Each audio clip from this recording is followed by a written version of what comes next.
Break के बाद एक बार फिर से आप सभी दर्शकों का अन्नदाता में स्वागत है।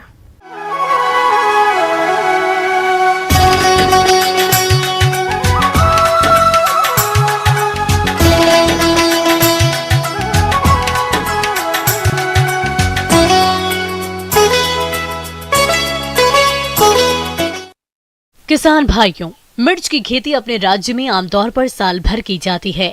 वर्तमान में ये फसल बढ़वार की अलग अलग अवस्थाओं पर है, लेकिन इस समय मौसम में हो रहे बदलाव के कारण फसल पर कई प्रकार के रोगों का प्रकोप देखा जा रहा है, जिनमें से आज हम बात कर रहे हैं श्याम वर्ण रोग, जो कि फसल की बढ़वार और उत्पादन प्रभावित करता है। तो किसान इस रोग को कैसे पहचाने और रोकथाम कैसे करे, जानते हैं बिहार कृषि विश्वविद्यालय जिला भागलपुर के पौधा रोग वैज्ञानिक डॉक्टर आर.एन. गुप्ता से।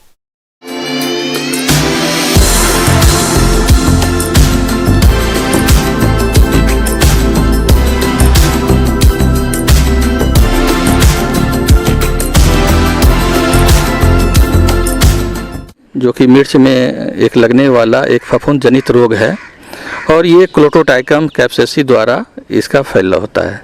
ये बीमारी का जो है कारक जो है फफूंद जनित है और ये बीमारी जो है इसके होने के लिए उपयुक्त वातावरण चाहिए और उस उपयुक्त वातावरण में अगर 25 डिग्री सेंटीग्रेड के आसपास तापमान हो और नमी जो है 90 से 95% के आसपास हो, वैसी स्थिति में इसका प्रकोप काफ़ी बढ़ जाता है।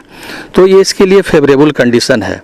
तो इस समय का अगर वातावरण मिले, खासकर जो नवंबर या दिसंबर के समय भी आजकल तापमान इस तरह का अगर आ जाता है, तो वैसे परिस्थिति में इसका प्रकोप काफ़ी बढ़ जाता है। श्याम वर्ण रोग, यह रोग क्लोटोट्राइकम नामक फफूंद से होता है। मिर्च का यह बहुत महत्वपूर्ण रोग है, जिसका प्रभाव पत्तियों के साथ साथ फलों पर भी पड़ता है। संक्रमित फलों की बाजार में कम कीमत प्राप्त होती है। इस रोग में पौधों का ऊपरी भाग सूखने लगता है। यह प्रभावित पौधों की सभी शाखाओं पर भी हो सकता है। इन सूखे हुए भाग की सभी पत्तियां सूखकर गिर जाती है। इस अवस्था को हाई बैक कहते हैं।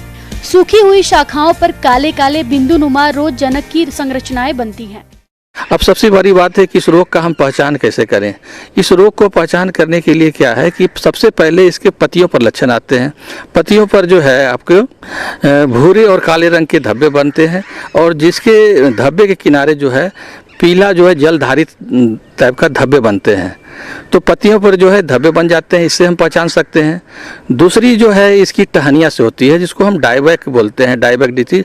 ये ऊपर की टहनियों से मुरझाना शुरू होते हैं और नीचे तक सूखते जाते हैं। तो ये तनों पर इसका लक्षण देखा गया। और इसके अलावा जो सबसे ज़्यादा नुकसान जो होता है जब इसके फलों पर प्रकोप इसका बढ़ जाता है। फलों पर भी जो है खासकर जो फल जो लाल मिर्च होते हैं उस पर इसका ज़्यादा प्रकोप देखा गया है, ज़्यादा इसमें फैलाव देखा गया है। और इसमें जो है जो फल लगते हैं उस फल में भी जो है गहरे भूरे रंग के धब्बे बन जाते हैं। वो धब्बे आपस में मिलके बड़े हो जाते हैं, जिसके कारण जो है वो जो हमारा जो मिर्च है उसका जो है फल का आकार विकृत हो जाता है, जिससे इसकी काफ़ी गुणवत्ता काफ़ी प्रभावित हो जाती है। तो इस तरह से हम इसको पहचान कर सकते हैं। सबसे पहले आरंभिक अवस्था में जो है जो एंथ्रेक्नोज लगती है वो पत्तियों पर लगती है, फिर हमारे टहनियों पर लगती है, टहनिया के ऊपर भाग से ये सूखकर नीचे की तरफ आती है, इससे हम पहचान सकते हैं।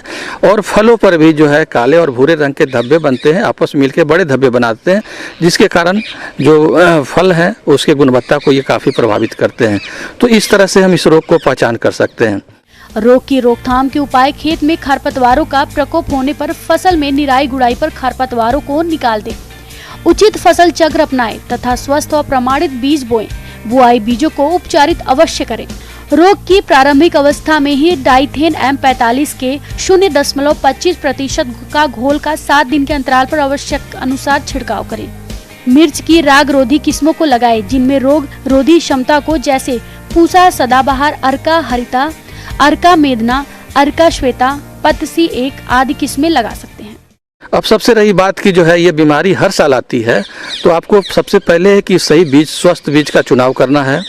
दूसरी बात है कि बीज उपचार करके ही लगाना है। बीज उपचार के लिए आपको दवा बताए कि कार्बेंडाजिम और प्लस या कार्बोक्सिन, ये दोनों में से कोई दवा उसकी 2 ग्राम प्रति किलो बीज के हिसाब से हम उसको उपचार कर लेते हैं। उपचार करने के बाद ही उसको लगाएं। अब जब रही की बात, जब बीमारियां जब आना शुरू हुई तो जब पत्तियों पर ही इसके लक्षण दिखाई पड़े उस समय आपको जो है ब्रॉड स्पेक्ट्रम फंजीसाइड जिसमें कार्बेंडाजिम और प्लस मैनकोजेब दोनों दवा रहती है, उसका 2 ग्राम प्रति लीटर के हिसाब से अगर स्प्रे करते हैं तो इस फफूंद जनित रोग से काफ़ी हद तक बचा सकता है। बहुत सारी दवा जो है आप कार्बेंडाजिम भी डाल सकते हैं और मैनकोजेब भी अलग अलग से डाल सकते हैं, उसका भी 2 ग्राम प्रति लीटर के हिसाब से डाल सकते हैं। लेकिन आपको ज़्यादा प्रभावी इसका उपाय करना है तो मैंने जो दवा बताई, जो मिश्रित दवा है कार्बेंडाजिम प्लस मैनकोजेब, उसका 2 ग्राम प्रति लीटर पानी के हिसाब से आप उसको घोल बनाकर उसको जो है आप स्प्रे करेंगे और कालांतर में 15 दिन के बाद स्प्रे करेंगे तो निश्चित तौर पे जो है आपका जो है इसका प्रकोप से बचा जा सकता है।